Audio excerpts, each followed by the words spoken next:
ನಮಸ್ಕಾರ ಸ್ನೇಹಿತರೆ. ನಮ್ಮ ಮುಂದಿನ ಪಯಣ ಒಂದು ಅದ್ಭುತವಾಗಿರುವಂಥ ಒಂದು ದೇವಾಲಯದ ಸನ್ನಿಧಿಯತ್ತ. ಯಾವುದಪ್ಪ ಆ ದೇವಾಲಯ, ಮುಂದೆ ಅದ್ರ ಬಗ್ಗೆ ಮಾತಾಡೋಣ.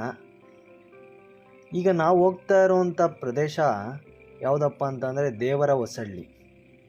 ಹೆಸರಿಗೆ ತಕ್ಕಂತೆ ಈ ಊರಿನ ಸುತ್ತಲಿನ ಸೌಂದರ್ಯ ಕೂಡ ಅಷ್ಟೇ ದೇವರ ಅನುಗ್ರಹದಿಂದ ಅದ್ಭುತವಾಗಿದೆ ಅಂತಲೇ ಹೇಳ್ಬೋದು. ನೀವೀಗ ನೋಡಿದ್ರಲ್ಲ, ಇದು ದೇವರ ಹೊಸಳ್ಳಿ ಕೆರೆ.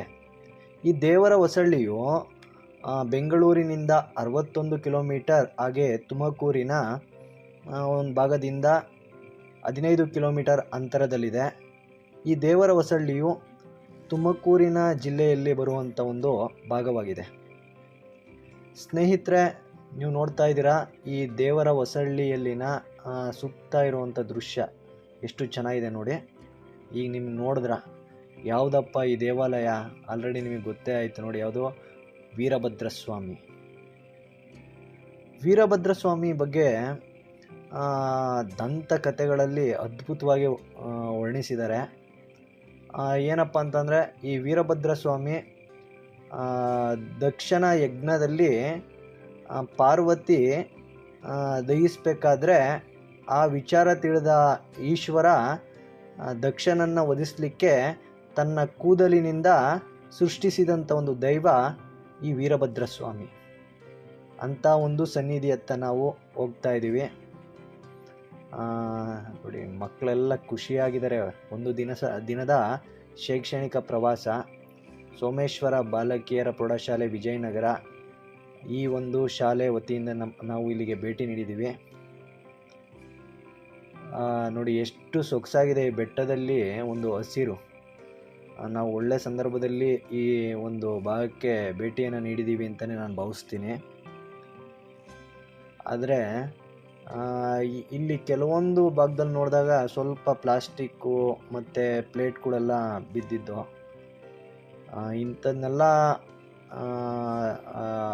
ಇಲ್ಲಿ ಮಾಡಬಾರ್ದು. ಸ್ವಚ್ಛವಾಗಿ ಇಟ್ಕೊಬೇಕು ಈ ಜಾಗಗಳನ್ನೆಲ್ಲ.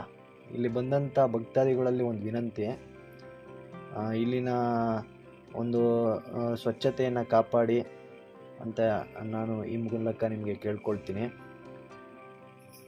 ನೋಡಿ, ಇದು ಬೆಟ್ಟದ ಮೇಲೆ ಬರ್ತಾ ಇದ್ದೀವಿ.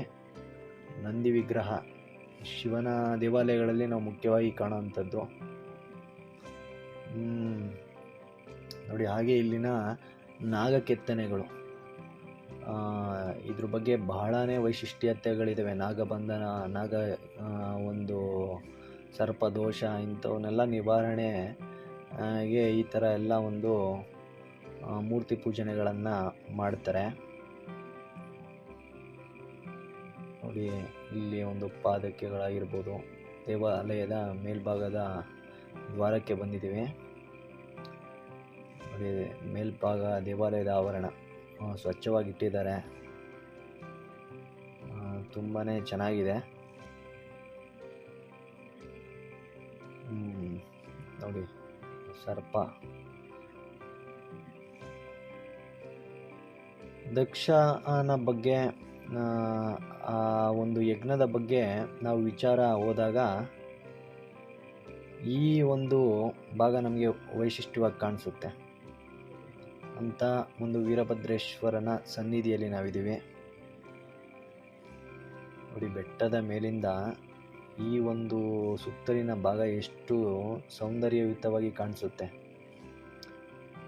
ಮನಸ್ಸಿಗೆ ಒಂದು ರೀತಿಯಾದಂಥ ಉಲ್ಲಾಸವನ್ನು ನೀಡುತ್ತೆ ಅಂತಲೇ ಹೇಳ್ಬೋದು. ಮಕ್ಕಳು ಕೂಡ ನೋಡಿ ಖುಷಿಯಾಗಿದ್ದಾರೆ. ಗಣೇಶ ನೋಡಿ, ದೇವಾಲಯದ ಒಳಭಾಗದಲ್ಲೂ ಕೂಡ ನಾಗ ಶಿಲೆಗಳು ಇದ್ದಾವೆ, ಮತ್ತು ನಂದಿ ವಿಗ್ರಹ. ಒಂಥರ ಈ ಗರ್ಭಗುಡಿಯ ಒಳ ಪ್ರವೇಶಿಸಿದಾಗ ನಮಗೆ ಒಂದು ರೀತಿಯ ಪಾಸಿಟಿವ್ ಎನರ್ಜಿ ಜಾಸ್ತಿ ಸಿಗುತ್ತೆ ಅಂತಲೇ ಹೇಳ್ಬೋದು. ಅಷ್ಟು ಶಾಂತಿಯುತವಾಗಿದೆ. ನೀವು ನೋಡ್ತಾ ಇರ್ಬೋದು ವೀರಭದ್ರ ಸ್ವಾಮಿ. ಓಂ ನಮೋ ವೀರಭದ್ರಾಯ. ಸ್ನೇಹಿತರೆ, ಈ ಒಂದು ವಿಡಿಯೋ ನಿಮ್ಗೆ ಇಷ್ಟ ಆಗಿದೆ ಅಂದ್ಕೊತೀನಿ. ಈ ವಿಡಿಯೋ ವೀಕ್ಷಿಸಿದ್ದಕ್ಕೆ ನಿಮಗೆ ಧನ್ಯವಾದಗಳು ಸ್ನೇಹಿತರೆ.